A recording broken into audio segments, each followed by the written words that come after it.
Os maiores do rock.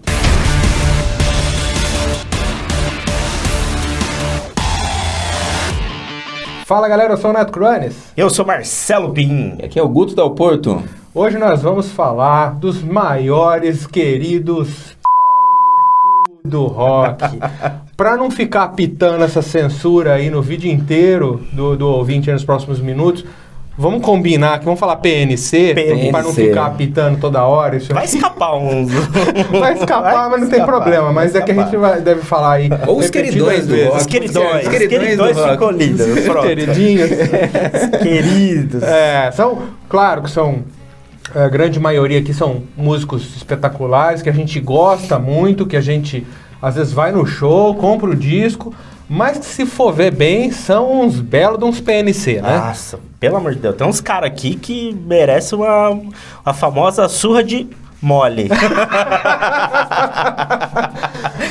No extra palco todos têm um histórico que é no mínimo ali questionável. Sendo muito bonzinho, né? Sendo bonzinho, muito exato. bonzinho. Acho que a grande maioria aqui tem...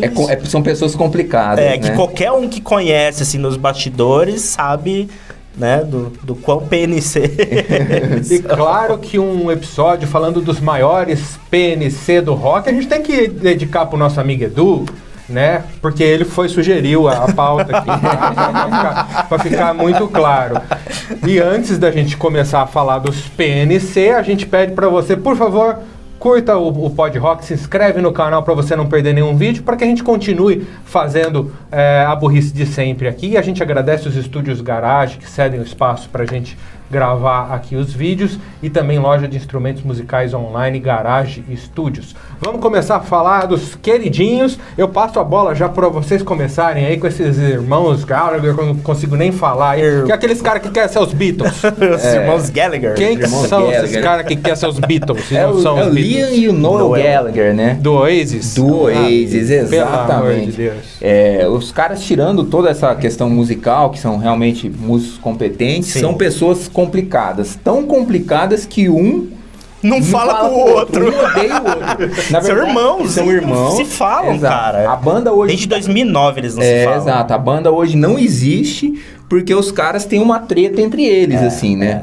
Cada um de um jeito, o Liam do seu jeito, o Noah do seu jeito. Os caras já saíram, inclusive, no soco. Palco. No palco, já se bateram no palco ali.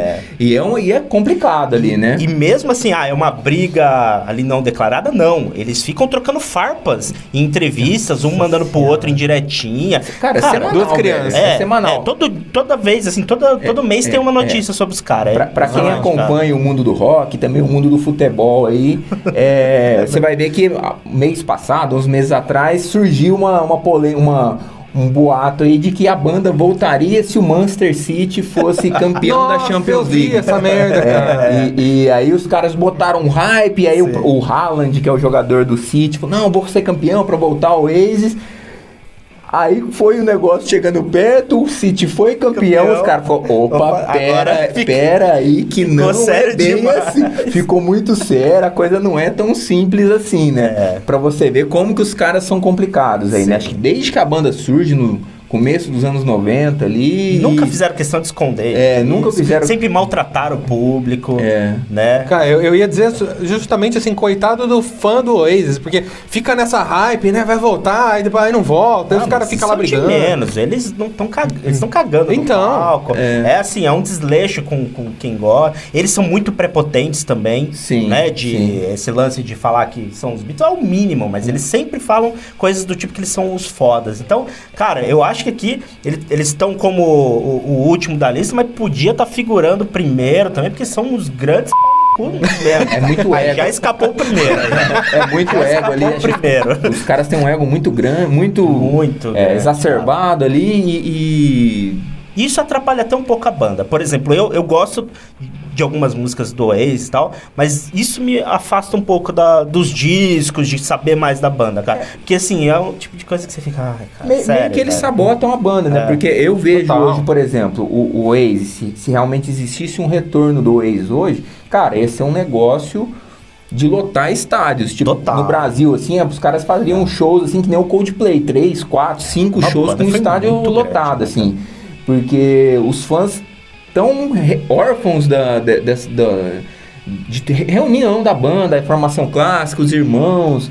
Apesar de os dois terem carreiras solos, não tem o mesmo peso do Oasis, né? Não. E aí eles ficam nessa treta aí, os músicos contratados lá nem se fala, né? Porque... Então... Lamentável. Muito justo eles figurarem aqui nessa lista, né?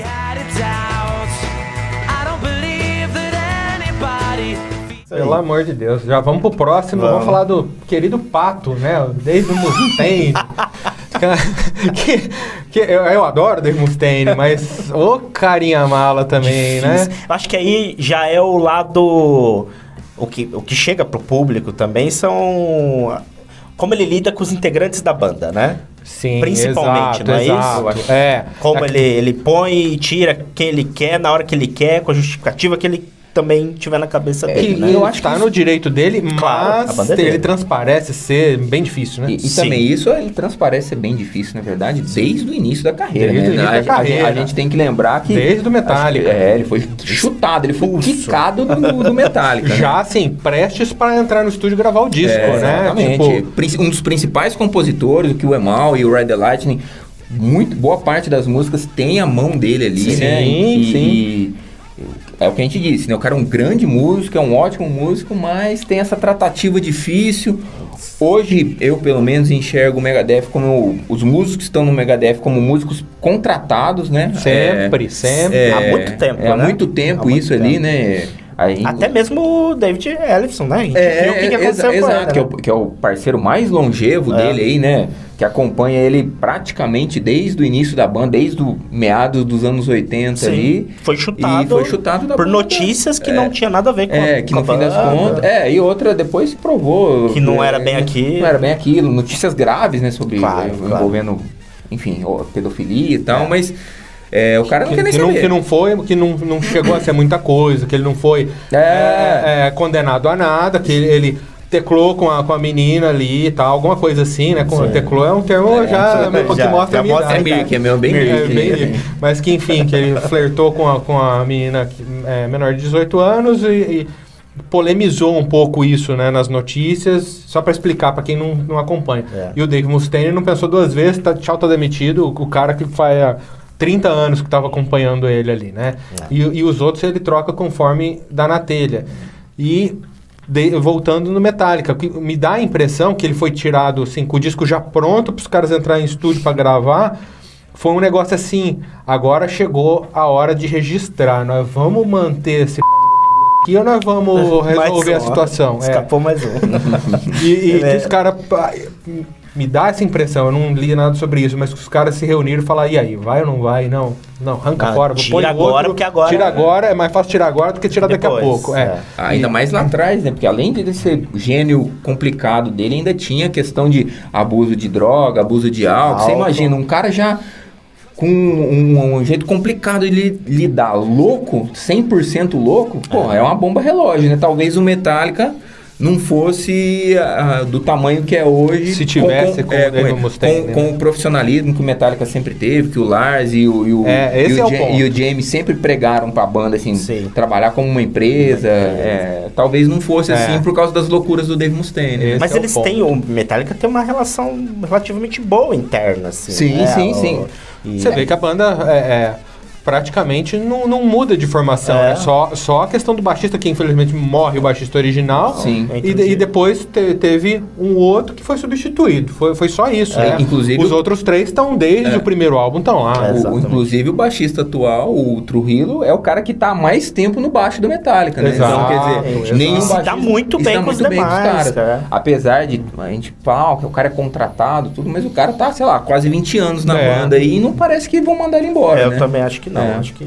Mas voltando pro Dave Mustaine, cara, eu acho que esse lance dele ter sido expulso também fez ele alimentar ainda mais esse sentimento dele de... um pouquinho arrogante, né? Eu vou fazer do meu jeito, ponto final, agora sou eu que mando, né? Então isso faltou transparece, um pouco de terapia ali pra ele também, né? Um pouco de terapia, não trabalhou isso bem, ele trata os parceiros dele como lixo e tem esse histórico aí, né? De pessoa complicada, né? Total. De se lidar, né? Meet the real me in my misfits way of life. E falando em terapia, o próximo aqui precisava de terapia também. Então porque já engata. Então vamos lá, a gente vai falar agora de um cara controverso. Muita gente ama, muita gente odeia. Vamos falar de Phil Anselmo. Cara, o Phil Anselmo é complicado, hein? Esse cara... E ele tá tentando se redimir agora, né? Ele tá, e ele tem esse direito. Total. E assim, claro, eu não vou tacar pedra nele, porque se ele tem a consciência de que ele foi um PNC aí, e ele amadureceu, ótimo. E ele quer rever as atitudes dele, legal. Ótimo. Porque ele tá fazendo bons shows, ele tá fazendo os fãs felizes, apesar de eu não concordar com o jeito das coisas estarem sendo feitas, e nós vamos explicar um pouquinho isso, mas ele tem esse direito. Ele, agora, inclusive, recentemente saiu notícia dele criticando um cara que tava lá com a bandeira dos confederados, isso, né? Então, isso que eu digo, que ele tá tentando tirar essa imagem isso, que exato. tornou ele um PNC, né? Exato, não só isso, mas vamos organizar as ideias. Eu acho que ele, na verdade, a gente volta um pouco atrás, isso. né? A gente tem que lembrar que um fator determinante pro fim do Pantera se chama Phil Anselmo, né? O principal. Porque o cara não aparecia em show, falava que tava mal, aí 2 semanas depois estava lançando disco, fazendo show de projeto paralelo. Exato, a relação dele com os irmãos Abbott era terrível. Exato. Ele foi a bomba relógio que acabou com o Pantera. Ele acabou com o Pantera. Muito antes da gente falar dessas polêmicas que o Pim estava comentando aqui, falando de supremacia branca, racismo, white power, que isso acontece já após o fim do Pantera, se eu não me engano, até após a morte do Dimebag, então é ali já nos final dos anos 2000, ali antes, isso. um pouco próximo do 2010, 2011, eu não me recordo exatamente. Mas realmente, tipo, o Pantera tava explodindo, era uma das maiores bandas do mundo. Eu vou além. Eu acho que naquele momento o Pantera era a maior banda de metal do mundo, assim. Ali no final dos anos 90, começo dos anos 2000, o Pantera era um fenômeno, era né, um cara? fenômeno. Era um fenômeno. E com justiça, porque eles mudaram o mundo da música. Porque a gente pega ali naquele momento Metallica, apesar de sempre ter sido muito grande, tava meio embaixo ali, com polêmica. Tava sem fôlego. Tava sem fôlego. Iron Maiden a gente nem se fala, porque tava naquela troca ainda de saindo Blaze Bayley, voltando o Bruce Dickinson. E também é um nicho meio diferente. Exato. E o Pantera, aquele fenômeno. O Sepultura já tinha ido pra Sepultura, e o Pantera voando. Soltando grandes discos, lotando shows, fazendo aquela loucura, aquela revolução musical que eles fizeram nos anos 90 ali, né? E aí é realmente o que você falou. E aí, pô, vamos lá, vamos gravar disco, vamos compor, vamos fazer show, vamos fazer torneio. O Phil Anselmo, puta, eu tô mal, esse lance aí do 11 de setembro, cara, eu tô abalado, não sei o quê. Os caras, beleza, irmão. Então, aí vai ver, o cara tá lançando o Down lá, projeto solo, torneio, gravando discos, os caras, que porra, você não tava sem voz? Você não tava ruim com a voz? Você não tava mal? Você não tava não sei o que lá? Então, aí parou o negócio. E os irmãos nunca aceitaram voltar o Pantera com ele. Sempre falaram, voltar o Pantera, os caras nem falavam o nome de Phil Anselmo. E aí, inclusive, parece que tem um relato aí do Daime, pouquinho antes dele falecer, que ele tava pistola com o vocalista que ele tava lá no projeto dele lá, que eu até esqueci o nome. Deve ser o Damage Plan. Não sei se era o Damage Plan, porque ele tinha outros também, mas não sei. Não vou ser injusto aqui em apontar o cara, que eu não sei quem era. Mas ele tava pistola, porque o vocalista tava dando trabalho, e parece que no camarim, assim, ele deu uns gritos. Se eu quisesse estar com o vocalista na banda, eu tava com o Phil Anselmo. E aí eu ainda tava ganhando dinheiro, que aqui eu não tô. Então, assim, dá pra ver que não descia. E aí, claro que se ele tivesse no Pantera, aí as coisas tivessem um rumo diferente, se o Phil Anselmo não fosse o PNC que ele era, provavelmente o Dimebag tava aqui hoje. Provavelmente. Né? Então, provavelmente. Né? A gente sabe a causa, né, de tudo que aconteceu, tem um pezinho ali. E aí, e só pra terminar, e o Zakk Wylde ficou 20 anos aporrinhando, vamos tocar no Pantera. E o Vinnie Paul sempre foi o cara que falou assim, não vai ter Pantera, eu não toco com o Phil Anselmo. E aí o Vinnie Paul morreu, o Phil Anselmo, o que ele fez? Pantera. Então... Juntou aquilo que a gente já falou algumas vezes, né, Neto? Juntou grandes músicos ali, porque tá com... É lindo, nós fomos no show, é maravilhoso. Eles estão com o Zakk Wylde, estão com o Charlie Benante. O show que a gente viu, infelizmente, não tava com o Rex ali, mas eles estão com o Rex. Mas tá maravilhoso o show. Falando do Phil Anselmi, me surpreendeu o show. Cantou muito. Porque ele cantou bem. Mas é uma coisa complicada, mas né? Porque se for ver que a gente concorda com isso, não concorda. Porque além disso tudo, depois o cara enveredou por uma linhagem ali lá nos Estados Unidos de querer se aliar a grupos supremacistas brancos, a falar um monte de merda, soltar gesto e frase racista em show. Então, o cara chegou lá a levantar a mãozinha, white power, não sei o que, a galera filmou. Exato. E aí a coisa deu ruim pro lado dele. E aí com justiça, assim, né? Todo mundo se posicionou, né? Porque esse é um tipo de coisa que não cabe no nosso mundo, né? Não cabe. Não tem espaço pra esse tipo de coisa. Não tem. Então, a cena musical, de uma forma geral, criticou o cara pra caramba. Com razão. Total. Alguns caras, que nem o Rob Flynn do Machine Head, o cara bateu na cara forte dele, assim. Por outro lado também, né?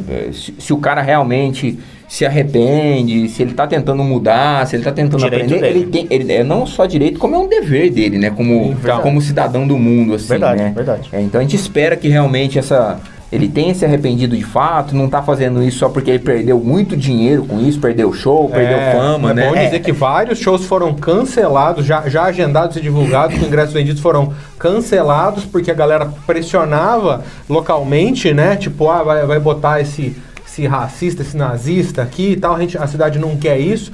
Cancelaram vários shows. Talvez isso também pode ser um falso arrependimento? Pode, a gente não tem como saber. Mas aí já teve show do Pantera que vieram com bandeirinha assim, e que ele falou, arranca essa bosta daí, meu irmão, isso aí não tá com nada não vem o show não. E tipo, até onde isso é genuíno, dá pra saber a gente não sabe, genuíno, né? Se é do coração ou se ele não quer se ferrar mais ainda. Pode ser, Mas ele tem o direito dele se redimir. Mas... Sim, sem dúvida, né? E outra, né? Às vezes tá convivendo com outras pessoas, né? Convivendo ali com, sei lá, com Charlie Benante, que tem um histórico que é oposto a isso. Às vezes o cara tá tendo realmente uma visão de mundo que mais realista, né? E é um senhor, né, cara? Um senhor velho, né? Eu acho que já chegou nos 60, já. Tá chegando, beirando os seus 50. Eu acho que tá beirando 60. Né? E, então, bota a mão na consciência, né? Tá na hora, né? Eu não sou mais um adolescente ali que tem 20 anos, 30 anos, eu não preciso causar, cara. Eu tenho que fazer meu trabalho aqui, redimir dos meus pecados e segue a vida, né? É isso aí. E fogo no racista. Exatamente. É isso aí.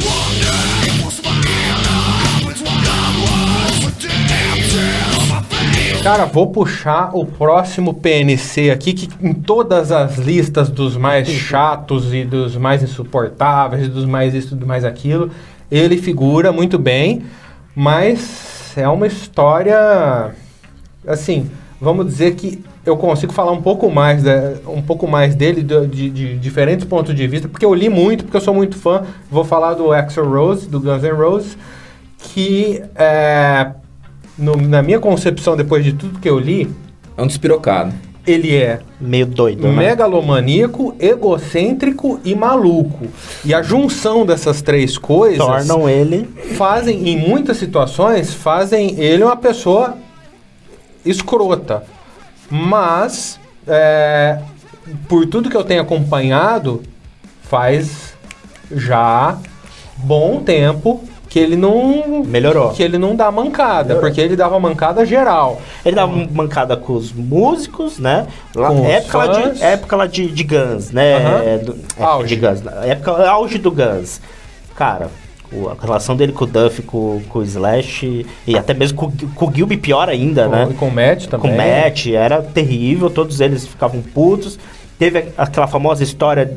dos atrasos dos shows, então. Aí ele também começar a exigir algumas coisas dos companheiros de banda Ele queria muito ter o nome do Guns na mão dele, então ele forçava os caras a fazer e os demais ficavam sem saída, eram coagidos a isso. Coagidos. Né? Então, assim, isso foi tornando ele um cara que você olha assim e fala, putz, aí coisas que ele faz às vezes no palco, de tacar coisa, hotel, cara, junta um monte de coisa, meu, não dá pra você falar esse cara é um cara legal. Exatamente. Fica com o estereótipo do rockstar, aquele rockstar.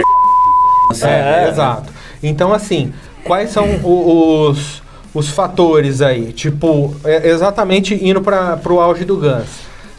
Ele era com os colegas de banda, com os que estavam ali junto com ele, que vieram do mesmo lugar que ele, com a equipe, além da banda, jornalistas e etc., e com os fãs, que isso é muito inadmissível. É a pior parte. Então, é a pior parte. Então, assim, falando com a banda, aconteceu exatamente o que você falou. Por quê? O empresário na época, o Doug Mack, alguma coisa. O Goldstein. Goldstein, McKen era do Motley Crue, né? O McKen era do Kiss, do Motley Crue. O Goldstein. Ele virou o diabinho na orelha do Axl. Tipo, você é o cara da banda. Todo mundo tá aqui só por causa de você. O resto tá pra trocar. Você é o cara que manda, você é o cara que compõe, você é o cara que aparece na capa da revista. Você é o Guns N' Roses, cara. Você não precisa de mais ninguém. Plantando a sementinha. E o tempo inteiro na orelha do Axl. E o Axl é absolutamente maluco. Então, por conta de várias historinhas que eu não vou ficar contando aqui por causa do tempo, a gente de repente pode fazer um episódio especial sobre o Axl. Legal. E aí ele começou, tipo, chegava, às vezes, shows lotados, a banda atrasada pra subir, os caras tudo pronto, com a guitarra na mão ali, vamos lá fazer o show. Não subo. O Axl falou, não subo, só se vocês assinem esse papel aqui pra mim. É isso. E aí, tipo, ia treta, até que teve um belo de um dia que os caras falaram, então você enfia esse papel, assinou, é teu, pega isso aí e enfia. Mas logo após também. E claro que o negócio se desestruturou todo e foi cada um pra um lado, ninguém aguentou. Mandou embora o Gilby de uma hora pra outra, Mandou embora o Gilby de uma hora pra outra, sem justificativa, porque ele queria um amigo dele tocando. O Slash ficou full pistola com isso. Aí, tipo, mexeram na mixagem do som que eles estavam gravando lá no estúdio. Depois que o Slash tinha terminado, botaram as guitarras do amigo do Axl, substituíram algumas coisas do Slash. O Slash full pistola, foi fazer o projeto dele. E, enfim, toda aquela história que você já sabe. Depois foi voltando. Fora a banda, jornalistas e não sei o quê. Sempre maltratou. A história ficou muito famosa no Brasil, que ele catou a cadeira do hotel, jogou em cima dos jornalistas tudo. Os jornalistas não deixaram, por isso mesmo, né? Tipo, malharam muito por conta disso. E fãs, cara, porque atrasava mais de 3 horas para cada show e tal, e um desrespeito tremendo, cara. E pra mim o ápice do desrespeito do Axl Rose e da dele foi naquela turnê talvez a maior turnê dos sonhos, que era Metallica e Guns N' Roses junto, as duas no auge, né? O Metallica no auge de popularidade, eu digo, Metallica turnê do Black Album, Guns N' Roses na turnê do Use Your Illusion, as bandas tocando junto, e o Metallica tocou primeiro, e aconteceu um acidente com fogos, que o James Hetfield se queimou. Eu acho que foi nos primeiros 20 minutos de show, ele queimou o braço, foi pro hospital, parou o show, então meio que não teve Metallica, e os caras deram fio, falou, não teve Metallica, a galera tá esperando, tem que adiantar o Guns N' Roses, tem que já entrar, porque os caras não vão ver um dos shows, né? Os caras já vão ficar prejudicados. O Guns, claro que o Guns foi todo ali para esperar, o Axl ficou na piscina do hotel. Não só não começou na hora que estava prevista o Guns N' Roses, que esperaram todo o tempo que seria do Metallica, todo o tempo que seria de troca de palco para chegar ao horário marcado do Guns N' Roses, como ele ainda atrasou mais 3 horas para começar o show. Maldito. Então, um maldito. Porém, hoje a gente não vê mais isso. Não, acabou. Hoje, inclusive, trata muito bem repórteres, a mídia. Eu acho que ele tá tentando reconquistar. E tem a mesma coisa que a gente falou do Phil Anselmo. Acho que bateu, né, a maturidade um pouco na cabeça dele. Talvez. A indústria musical ela mudou bastante nesses 20, 30 anos, né? Mas se antigamente o cara Ele fazia o que queria. Ele fazia o que ele queria. E todo mundo achava bonito. O show era como se fosse uma cereja de bolo, porque ele estava vendendo milhões de cópias de álbuns. Sim. Isso não tem mais, né? Hoje, se a banda não quiser implodir novamente, ela precisa ter uma relação próxima com fãs, ela tem que ter uma relação próxima com produtores de shows, ela tem que ter uma relação amistosa com imprensa especializada, com repórteres, com críticos. Então, eu acho que isso também o cara ele viu, né? Pô, eu tenho aqui quase que uma maquininha de imprimir dinheiro aqui, né? Se eu cometer esses mesmos erros aí de 20, 30 anos atrás, eu não vou ter mais tempo hábil, eu não vou poder esperar mais 20 anos aí para voltar com o Guns. Sim. Então, os shows precisam acontecer de forma profissional, no tempo. Ele tem que ter uma relação profissional com os músicos que estão com ele, e com tudo que envolve a indústria da música hoje, né? Produtor, enfim, né? Inclusive hoje, as turnês do Guns, eles colocam lá aquela mandala que vai se enchendo aos poucos, né, até completar, que completa exatamente no momento que começa o show e, cara, não tem atraso. Não tem atraso. Cara, assim, eu acho que isso precisa ficar claro, que ele mudou esse aspecto também. Mudou. Eu concordo com tudo que você falou, mas eu acho que muito mais do que ele cair na real e falar, porra, né, eu já tenho 60 anos, eu vou ficar de graça, eu acho que ele botou a cabeça dele no lugar. Porque não era uma questão de, assim, só de ego, tipo assim. Só assim, vou optar por ser cuzão porque todo mundo me ama. Realmente, ele, por conta toda a infância dele, todo o cenário dele, ele foi abusado quando era criança, ele saiu de casa, tipo, com 15 anos pra ir pra rua. Então, assim, ele passou por muita coisa que a gente não sabe. E ele era, assim, um parafuso meio solto. Eu acho que ele botou, principalmente, a cabeça dele no lugar. Sim. E hoje, os shows não têm atraso. Ele tem uma relação boa com os colegas. Tem uma relação boa com todo mundo. Acabou aquela coisa toda. O show que a gente foi, inclusive, começou 2 minutos adiantado. Né? Tipo...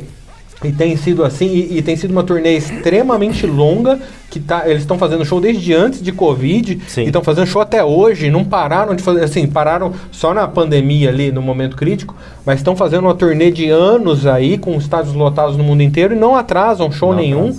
E, cara, eu vi um vídeo essa semana que eu achei muito legal. Ele parou para dar autógrafo para alguns fãs, acho que na Itália. Tipo, tinha uma galera assim, aí ele foi lá, começou a autografar as coisas para as pessoas e tal, sendo muito gente fina.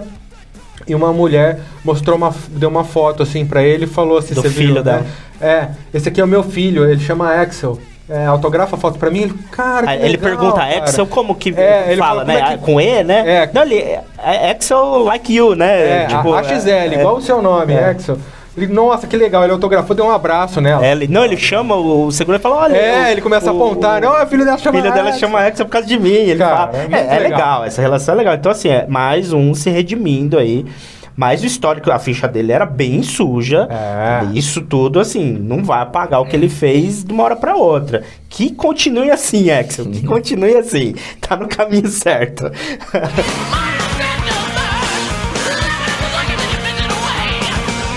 Vamos pro próximo, então?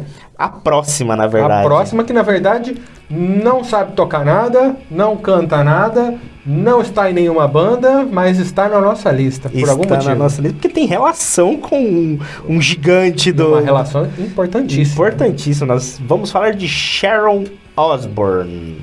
Sharon Osbourne, esposa de Ozzy Osbourne, né? Obviamente... E que tem uma fama muito complicada. Por conta das atitudes dela. Principalmente nos bastidores.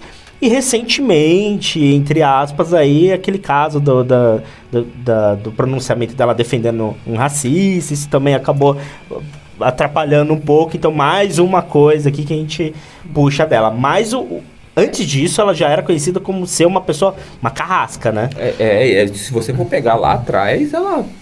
Entre aspas, ela trai o pai, né? Porque o empresário do Ozzy era o pai dela, né? E aí ela puxa isso, quer dizer, ela não tinha uma relação boa nem com o pai, que era o empresário, um grande empresário da música, né? Porém, a gente tem que dar um crédito pra ela. Se não fosse a Sharon, não existiria a lenda Ozzy Osbourne. Sem dúvida.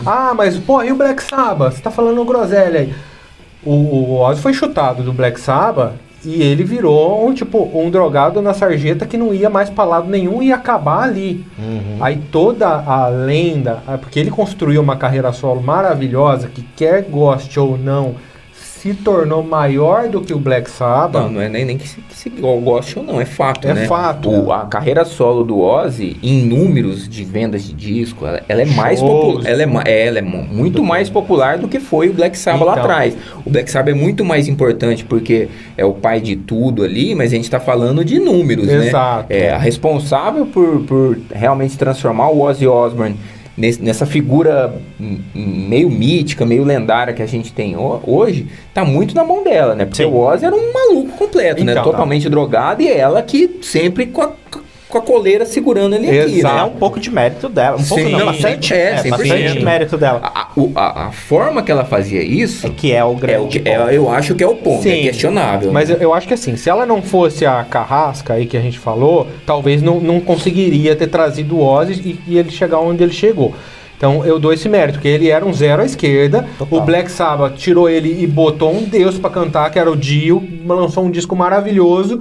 De repente o Ozzy me vem com Blizzard of Oz, com Dark of a Madman, com Bark of the Moon, e todo mundo fez assim, tchau Black Sabbath, cara, isso aqui é o creme.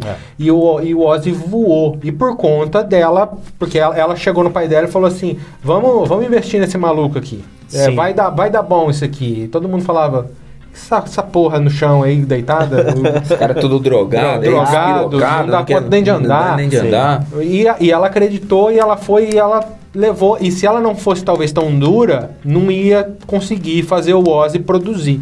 E até hoje o que o Ozzy produz muito é do mérito dela. Porém, a forma como ela fez tem duas coisas. Né? Vou colocar aqui duas coisas que ela fez que eu acho abominável. Tem outras também, mas de repente a gente vai lembrar aqui. Primeira coisa, cara, ela tirou o nome Black Sabbath do Black Sabbath. Talvez tenha gente que não saiba disso, mas ela entrou com um processo impedindo a banda de se chamar Black Sabbath se o Ozzy não estiver lá. Porque o Black Sabbath, os números mostram que o Black Sabbath é com o Ozzy, os fãs dizem que o Black Sabbath preferido é com o Ozzy. Mas ele não tá mais lá, cara. Não precisa disso, o Ozzy nunca precisou disso. Vai com os royalties ali e tal, acabou, e a gente viu isso ali nos anos 2000, ali, quando o Black Sabbath, entre aspas, volta com um Dio e não tem o nome de Black Sabbath, né? Chama Heaven and Hell, porque tava impedido de chamar Black Sabbath. Aí, quando vem o Ozzy, é Black Sabbath. Aí, quando sai o Ozzy, não é Black Sabbath. Aí, com o Dio era Heaven and Hell. Aí, hoje, o Ozzy não consegue mais fazer turnê, não consegue mais fazer show. Então, é meio que ela decreta o fim do Black Sabbath. Porque, assim, a saída pros caras é chamar... O Dio também já faleceu, acho. O único que poderia chamar ali era, sei lá, o Tony Martin, né? ou um outro vocalista inédito aí. E inventar um nome do nada, porque Heaven and Hell também não ia ter mais nada a ver. Sim. E você perde a força, né? E a gente viu aí, ao longo das décadas aí, que o Black Sabbath, ele tem vida própria sem o Ozzy, né? Com o Dio... com Tony Martin, Glenn Hughes, Ian Gillan. Então, quer dizer, é uma carreira muito sólida, né? Tem altos e baixos? Tem, mas tem grandes discos, né? Inclusive, tem muita gente que fala que os melhores discos do Black Sabbath nem são com o Ozzy, né? O meu preferido é com o Dio. Tem o Heaven and Hell, tem Moby Rules, tem The Humanizer, tem muita gente Headless Cross, tem muita gente que, aqui no Brasil, muita gente venera o Born Again, que é com Ian Gillan. Então, quer dizer... É uma banda que teve vida longa aí. Sim. E aí, sei lá, acho que no final dos anos 90, meio dos anos 90, na época do Reunion lá. Foi depois da Reunion. A Reunion foi 96, 97. Isso, O processo foi pros anos 2000. E aí ela me vem com essa... Desnecessário, né, cara? Nunca precisou disso. E eu me lembrei de uma outra aqui que essa é absurda, né? Que ela tirou as linhas Que ela tirou as linhas de bateria do Lickers Lack do primeiro álbum. De baixo também. Pra não pagar royalties pros caras, né? Os caras estavam passando necessidade. Os caras já de idade. E, tipo, ela era do Blizzard of Oz e do Dark of a Madman, os dois primeiros discos do Ozzy. Relançamento, né? Ela foi lá, deixou as linhas de guitarra do Randy Rhoads, porque ela não é burra. Que sabe que os fãs amam e que ele tá morto. Ele tá morto, deixou a voz do Ozzy lá bonitinha e botou o Mike Bordin e o Trujillo. E o Trujillo pra regravar o baixo e a bateria dos discos pra não pagar nada pros caras lá e os caras morrendo. E o Lickers Lake morreu pouco tempo depois. E o Ozzy foi lá, o Ozzy não tem nada a ver com isso, coitado. Ele foi lá e deu um disco de ouro de presente lá do Diary of a Madman, lá, ou do Blizzard, não sei, ou os dois, não sei. De presente pro Lick, ele se emocionou todo, deu um monte de entrevista, mostrou os discos, todo orgulhoso, mas... Sim. Cara, qual a necessidade não disso? Precisa, né, há uma dualidade, né, entre o que o Ozzy faz e pensa e o que a Sharon... Mas é que é ela que comanda a carreira, ela que manda. Isso que a gente tava falando. Mas ele não sabe de muita coisa. Ele não sabe de muita você coisa. Vê que hoje, mais ainda, você vê que já de muito tempo você percebe que ele é um cara que vem a saúde bem debilitada, assim, né? Não, mas ele é dependente. Também, mas não é de agora, né? Claro. E ela com essa gestão predatória dela, assim, né? Faz essas coisas absurdas, né? Porque que, na verdade, olha que contradição, né? Ela fazendo esse tipo de coisa, ela joga contra o nome do Ozzy, que não tem nada a ver. Porque ninguém... quando sai a notícia, quando sai a matéria, cara, ninguém... Lá dentro vai estar falando Sharon, mas lá Ozzy lança discos, relança Blizzard of Oz sem linhas de... Sharon, qual que é o nome mais forte ali, né? É o Ozzy. Os fãs sabem que... Os fãs, a gente, que sabe que quem comanda mas o grande público não sabe. É a Sharon. Mas um desavisado, um cara que tá entrando agora, fala, pô... A maioria não sabe. Cara, soltando um disco sem as linhas pra não pagar royalty, tipo, cara, é um absurdo isso, né, cara? Não, assim, não, é um tipo de coisa que é indefensável, né? Porque o músico, ele vive da música dele, né? Então, você vai tirar o ganha-pão do cara, e é o que a gente falou, esses dois músicos, Lakers lá, e o baixista, que eu não me recordo o nome, os caras estavam passando necessidade financeira forte, né? Às vezes com problema de saúde, precisando... teve que morreu. Pouco tempo depois ele morreu. E não para por aí, né, cara? Você vê relatos assim, já vi relatos de alguns músicos que passaram ali pelo Ozzy que também dão umas farpadas com a Sharon também, né, cara? Vai ter, né, cara? Sim, mas tem alguns que tornam isso público, né? Não, público. Pra fechar com chave de bosta a história da Sharon, a questão com a Iron Maiden. Sim. Que teve uma treta. Dos ovos, né? Tipo, que o Bruce fez alguma crítica em público aí, que não é indiferente o que ele falou, que eu não lembro mais, mas, tipo, provavelmente alguma verdade aí escapou. E ela, tipo, já mandou assim... O Bruce é um invejoso, ele queria ser o Ozzy, ele não é o Ozzy, não sei o que, papapá. E aí, uma turnê conjunta que teve ali, que o Iron Maiden tocou antes do Ozzy, ela sabotou o som 4, 5 vezes falhava, os caras tiveram que parar o show, o som apagava, o som ficava sem potência, baixo, diminuía. Quem tá pagando o pato por isso? Os fãs, que não tem nada a ver com essa birra dela. Os fãs pagaram o pato. Não contente, ela organizou uma ovada lá, botou uma galera ali na frente da grade jogando ovo no palco do Iron Maiden. Qual a necessidade disso? Infantil, né? Total. Chega a ser até infantil. Total. O que chama atenção pra mim é você ver uma pessoa que muito competente, né? Porque conseguiu gerir uma carreira de um cara que era uma bomba relógio. Sim. Conseguiu fazer um sucesso. E assim, o cara virou uma marca registrada, né? O Ozzy é uma marca registrada, mas ao mesmo tempo me parece que ela é muito profissional em algumas coisas, tem muito conhecimento, e para outras, assim, parece uma pateta, uma pateta, uma amadora, né? Trabalhando como se fosse, sei lá, um qualquer aí, né? Sim. Curioso.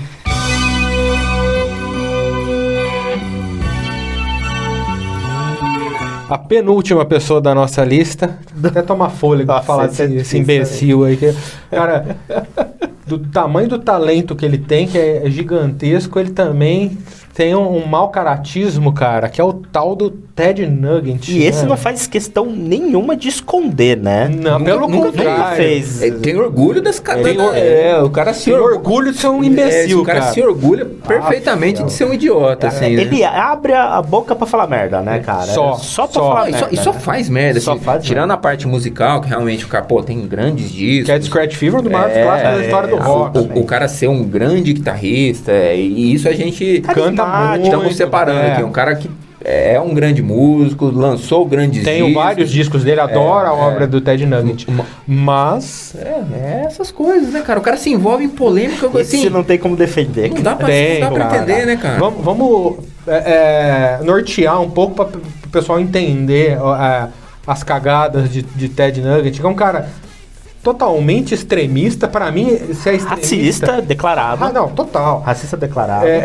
Se o cara ele é extremista, tanto faz a posição política dele pra mim, cara, se é de esquerda, se é de direita. Se o cara é extremista, pra mim, ele já é um idiota. Então, assim, aqui... Não tem diálogo, né? Aí a gente vai botar o pezinho num assunto que é muito complicado de conversar.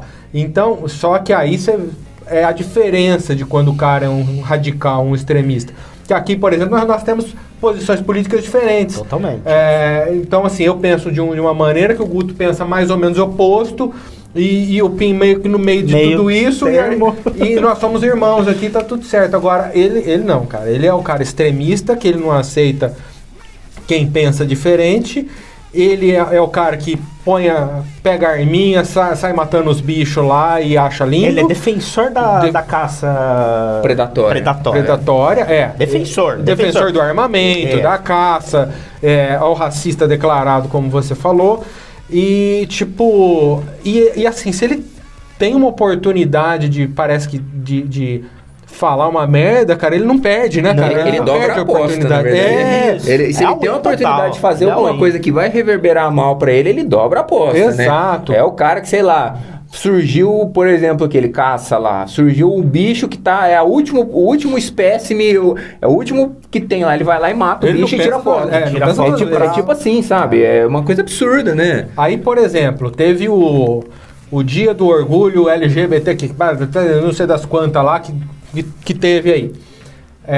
Aí você pode ir lá no Instagram do Ted Nugent e olhar essas coisas que nós estamos falando.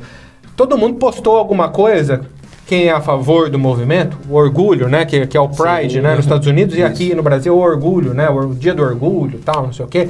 E a galera posta lá a bandeira do arco-íris e tal, ou se não quer apoiar, né, fica na sua. Tem muita gente que critica tal, mas... Ele pega pesado. Não, o mínimo que o cara pode fazer, velho, se você não gosta, não concorda, cara, vira a página. Deixa de lá, velho. Na hora que aparecer alguma coisa que você gosta, você vai lá e dá.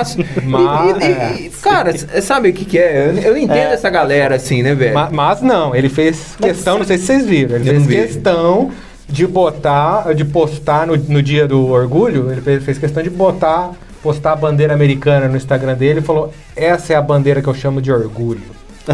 É o cara necessário, né? É o cara sabotando a própria carreira. Se você for olhar para um lado... Não, você sabe o que acontece? Ele não faz isso por acaso.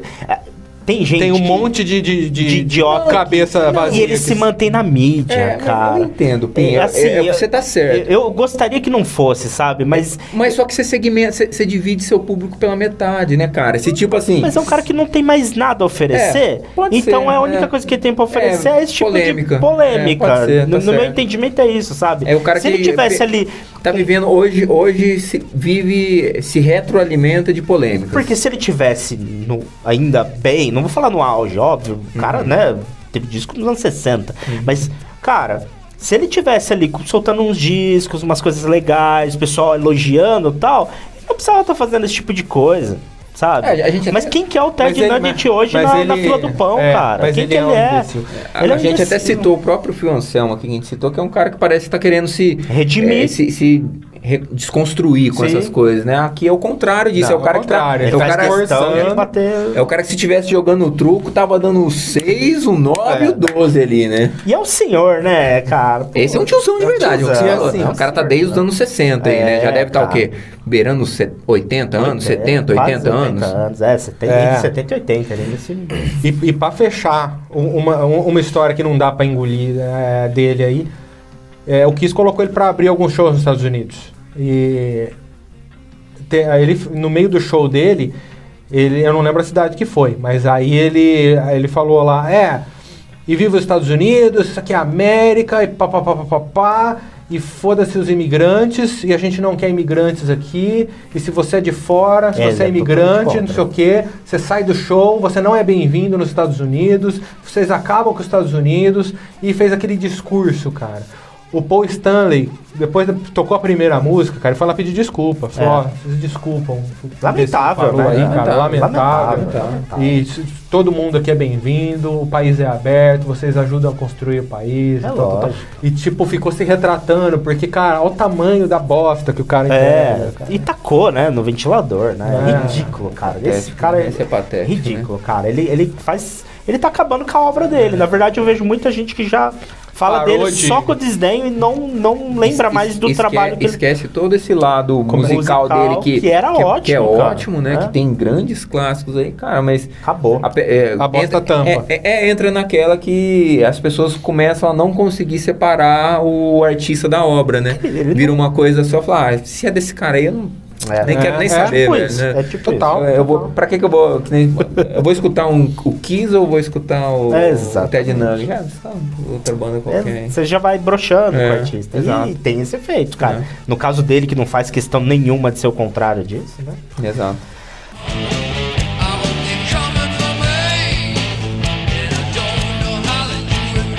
Cara, e quem é o campeão? Quem consegue superar tudo isso? Esse tamanho de quem consegue, hein? E aí? Nós vamos falar de um cara, de um guitarrista. Eu acho que você já sabe que ele, porque sueco. Ele tá sempre na lista dos maiores.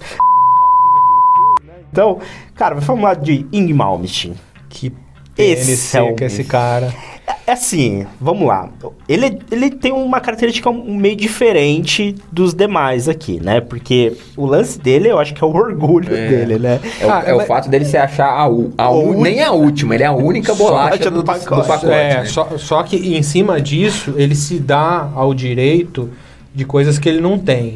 E aí ele pisa na bola. Sim. Porque assim, uma coisa eu acho até divertido, ele ser um personagem que ele fala, que a galera pergunta pra ele de outros guitarristas geniais, que ele é um dos maiores guitarristas de todos os tempos, ele é. Sim. E aí a galera que revolucionou ali no começo dos anos 80, ele literalmente revoluciona a guitarra. Revoluciona. Né? E aí a galera pergunta pra ele de outros grandes guitarristas que foram surgindo ao longo dos anos, ou que se destacando, qual que é a tua opinião sobre o Steve Vai, que é um gênio? É um bosta, só sabe ficar assim na alavanca. E fez turnê junto. Fez turnê junto depois queimou a língua. O que você acha do Joe Satriani? Cara, não sabe fazer nada, fica assim 5 notas só o tempo inteiro, é outro bosta. Então, assim, a carreira dele, ele soltou essas o tempo inteiro, mas eu até entendo um pouco de um personagem pra galera que tá lendo uma entrevista e falar assim, deixa eu ouvir esse Malmsteen aqui. Pro cara falar isso do Steve Vai, pro cara falar isso do Satriani, o cara tem que ser o cara. Deixa eu ouvir pra ver o que é. Seria o Malmsteen, o Regis Tadeu da guitarra? O Regis Tadeu da guitarra. Cara, mas eu acho que se é um personagem muito bem construído, assim, no sentido de, cara, assim, ver ele ao vivo, ele é...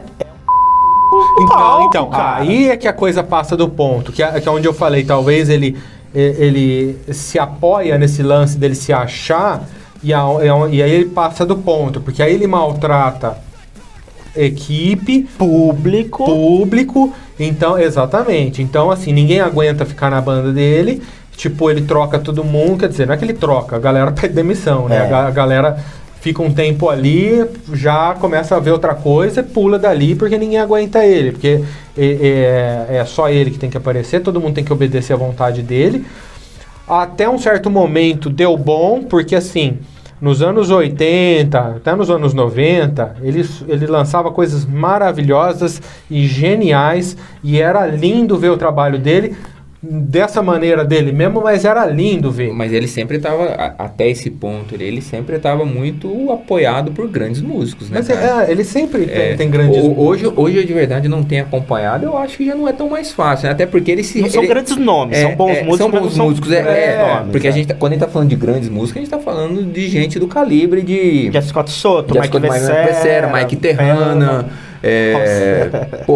Gente de muito calibre, né? Só que o que acontece? De 2000 pra cá, são 23 anos. Isso são 23 anos que ele não conseguiu produzir mais nada que preste. Você junta tudo que ele fez, você joga tudo fora. Parece tudo que ele fica se auto-parodiando, né? Parece uma... Não, parece que ele esqueceu como fazer. Eu acho que ele lança disco que parece uma paródia do que ele já fez de muito bom. Uma paródia, parece uma paródia do que ele já fez. Mas eu vou pegar um ponto, assim, ele fez grandes discos, isso é indiscutível, mas ele surfou uma onda, aquela onda do final dos anos 90 e começo dos anos 2000, ali do shred, do guitarrista fritador, sabe?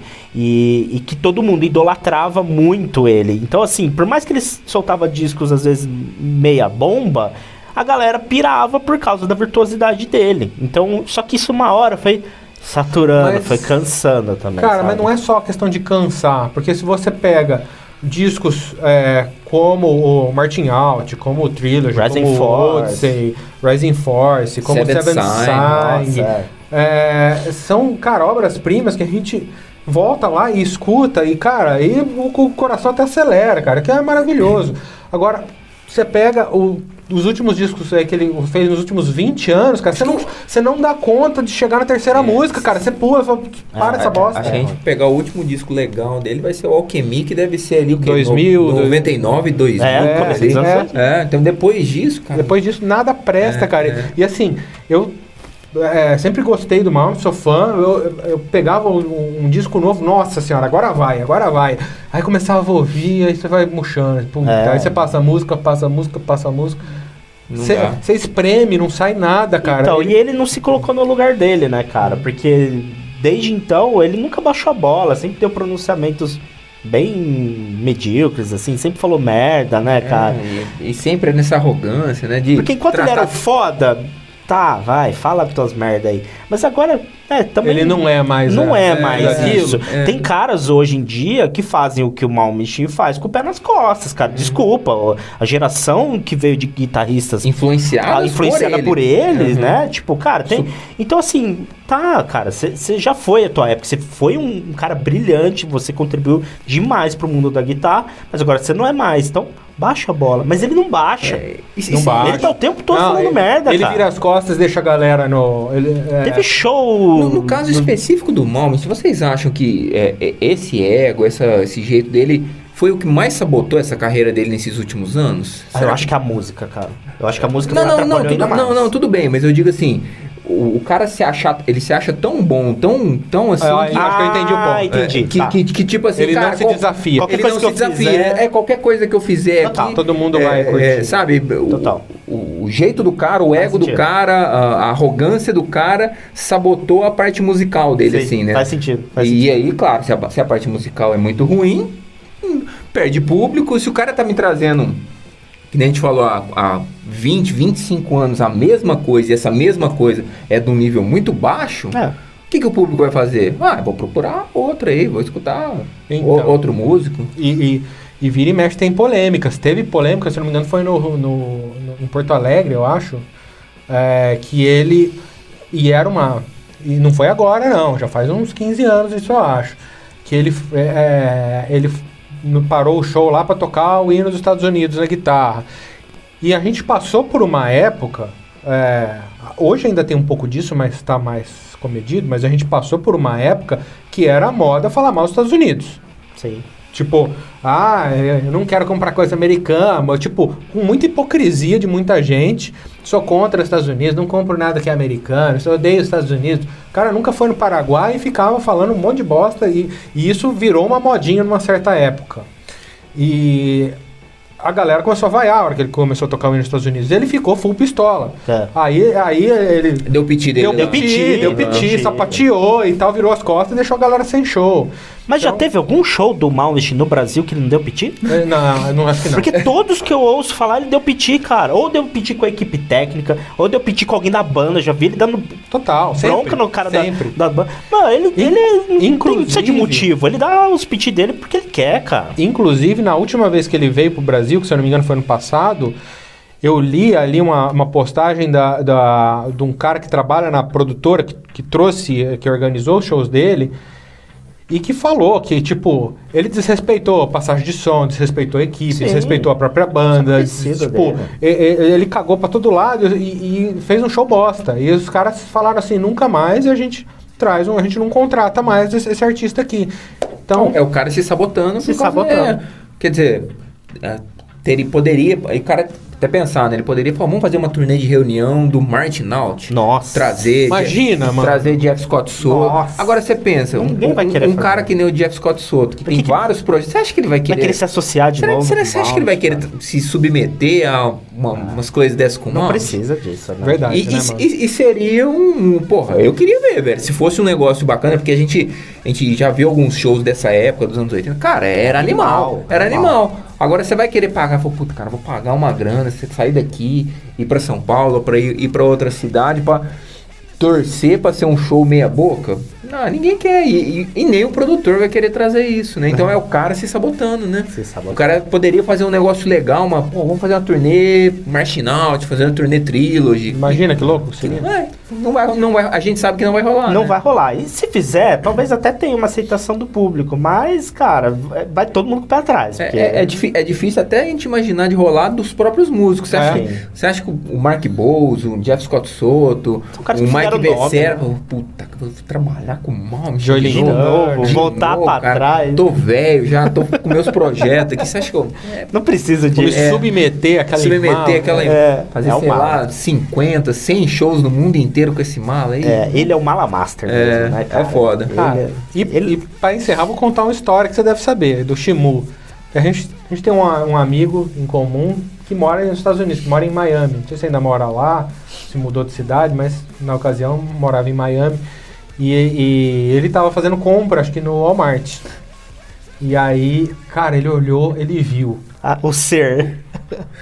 O mito. A lenda, cara. Cabelo assim, cheio de joia. Parecia um leão, assim. Ele é grandão, né? Ele é grandão. E ele sai produzido, né, cara? Tipo um Sidney Magal.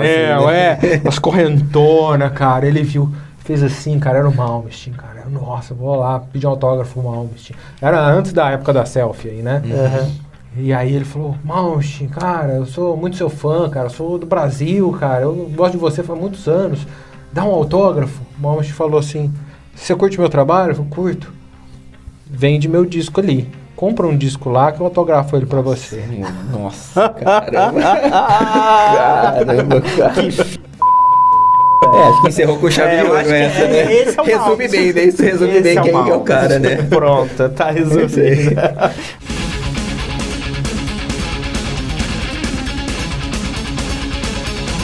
Muito bom, gente. É isso aí. Essa foi a nossa lista de PNCs. Agora, no final, a gente fala PNC de novo. Cara, se você tem alguém aí em mente que é mais PNC do que esses caras que a gente colocou aqui na lista, comenta aí no vídeo que a gente quer saber.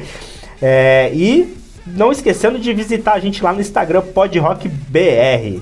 Beleza, galera? Valeu! Falou!